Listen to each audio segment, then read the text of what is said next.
Hello everyone, my name is Dalton Bradley and welcome to my final presentation of the year.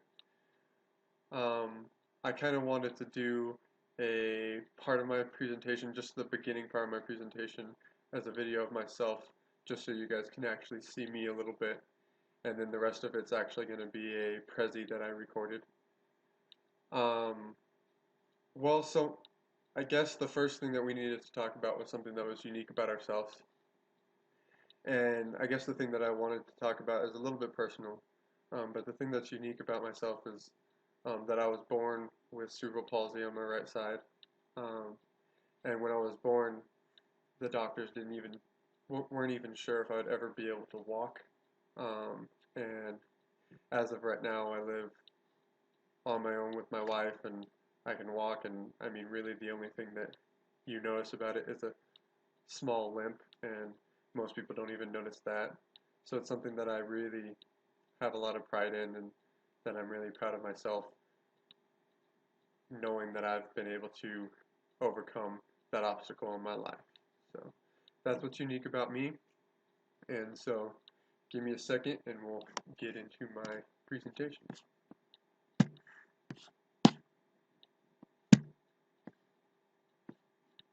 Okay, this is my presentation. I chose to do managing conflict and negotiation. I believe it's chapter 11 in the book. The big subject in this chapter is obviously conflict. And a conflict, as you can see there, I put the definition, is a serious disagreement or argument. Um, and with everything that's changing in our lives, conflicts are inevitable in the workplace as well in our daily lives. And the term conflict often comes along with a negative attitude. However, a lot of people don't know that a conflict can bring a lot of positive outcomes. A functional conflict occurs when two or more people, through amicable communication, reach a productive outcome. So that basically means, and this is where a positive conflict can occur. Sometimes you're going to disagree with people in the business atmosphere, especially. There's going to be somebody with a different idea than you, and it's when you can work together and make your two different ideas combine into something that could potentially be better. That's when it's a positive outcome. A dysfunctional conflict, of course, is whenever this conflict or this disagreement you're having gets to the point where it's just not possible to work together anymore. And that's something that is very negative, and it can be very distracting to everyone around you. There are a few forms of conflicts. The first is a personality conflict. This is one that probably everyone at some point in their life has gone through. It's basically when you just honestly don't have the same type of personality as someone, and you just don't get along with them, or you just don't agree with their beliefs, or you don't agree with what they're doing as a person. And that's okay. Um, that happens a lot, and it's being able to understand that that's going to happen, and being able to work around that as best as possible, that can really make that a better situation.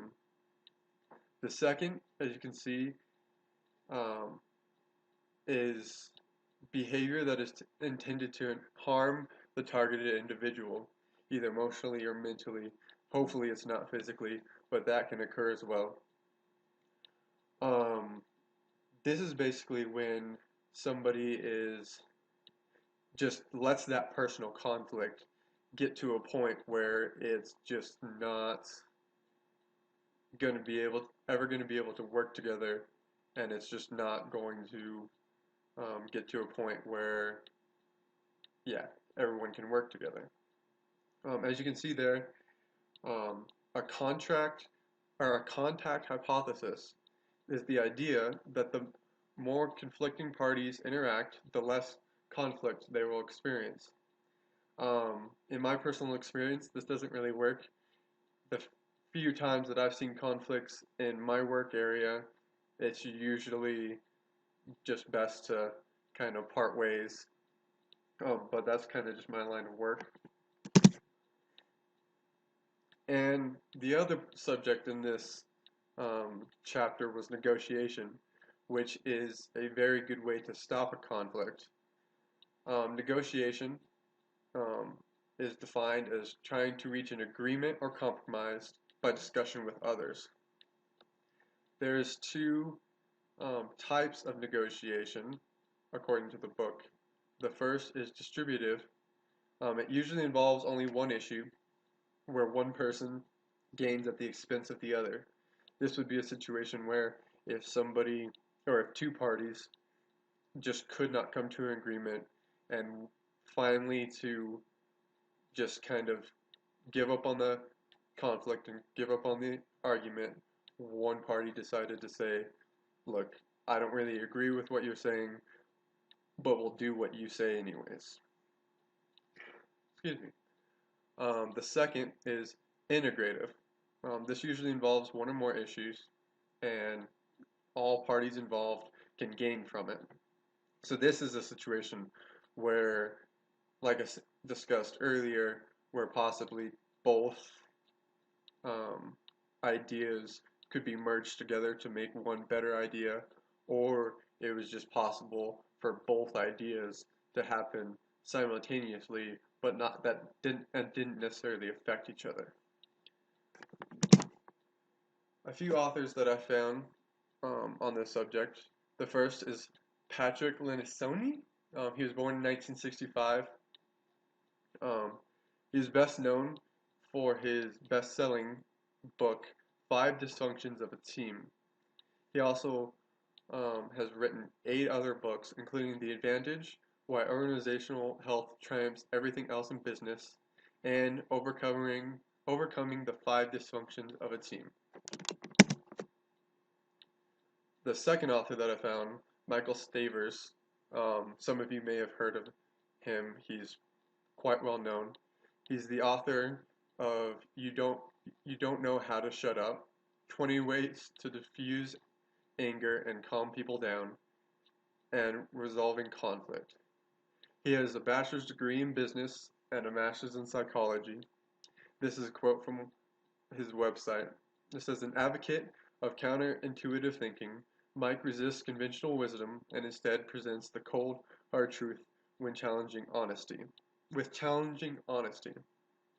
And I really like this quote because that's really something that's hard for a lot of people to do, especially when there's already a conflict um, going on. It's really hard for somebody to be honest and say, I don't agree with what you're saying, or I think we should go with something else. Um, so that's really a quote that I like a lot because it's kind of something that I hope to be able to do with my career. I would really like to be somebody that everyone that I'm working with knows me to be honest and to be able to tell the truth even when it's not the easiest thing to do. All right, so my link to reality is actually, it's kind of funny. There was a recent experience at work lately where 2 of my coworkers, because I'm a student intern at Sandia National Labs, and I also work with a few other student interns directly, and they both go to UNM, and they actually have their degree is the same, so they obviously go to the same classes.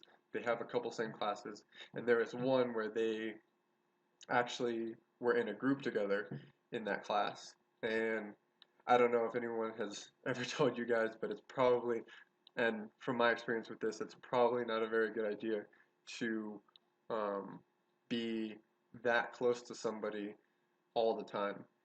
So they worked together 9 hours a day, then they went to class together for 2 hours, 2 times a week, and then they had to meet on weekends to discuss group projects and that sort of thing. So as you can imagine, they got pretty frustrated.